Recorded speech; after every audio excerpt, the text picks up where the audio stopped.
If your child plays an instrument, you may wonder whether music history is really necessary, or whether lessons already cover what they need. And if your child doesn't play, you may assume that music history just doesn't apply to them. But for most of human history, learning about music, not just how to play it, was considered essential for everyone, especially performers. Today, I want to talk about why music history matters for both performers and non performers alike, and why understanding the people, culture, and history behind music has benefits for everyone. Good music lessons teach far more than notes and technique. They develop musicality, expression, sensitivity, and the ability to communicate meaning through sound. Students learn to shape phrases, listen carefully, and respond emotionally and artistically to music. Music history supports all this work. When students understand where a piece comes from, who composed it, what shaped it, and what it was meant to express, their musical decisions become more grounded and more intentional. History gives musical expression context. A student can play accurately and still misunderstand the heart of a piece. Music history helps performers recognize that not all music asks to be played the same way. A Baroque dance, a classical sonata, and a romantic character piece each belong to different musical worlds, shaped by different expectations.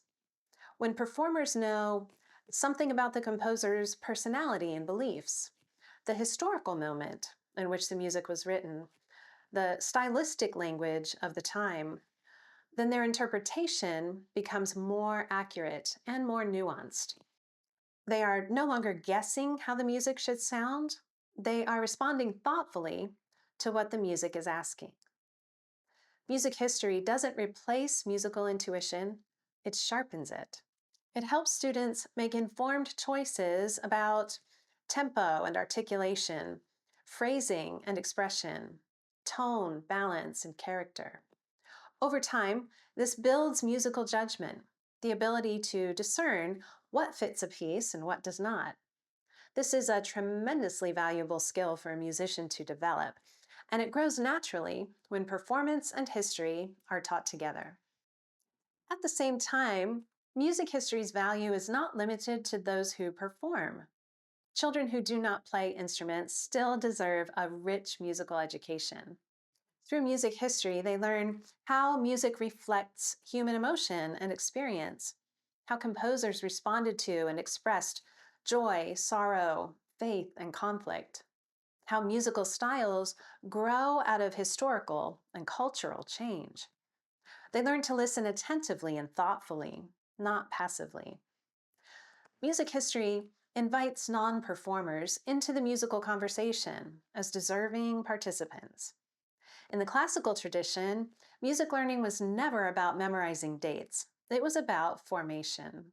Studying music history trains attention through careful listening, empathy by entering another time and place in someone else's experience, discernment by learning to recognize beauty shaped by discipline.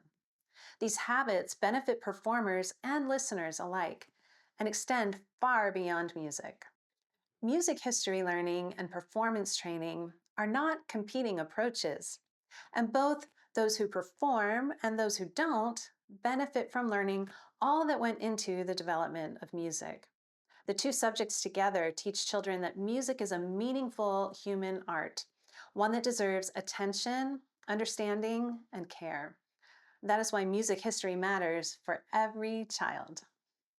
If this perspective resonates with you, you may also want to watch my videos, Why Music is the Most Overlooked Subject in Homeschooling, or Why Classical Education is Incomplete Without Music. Both explore how music forms children beyond lessons and performance.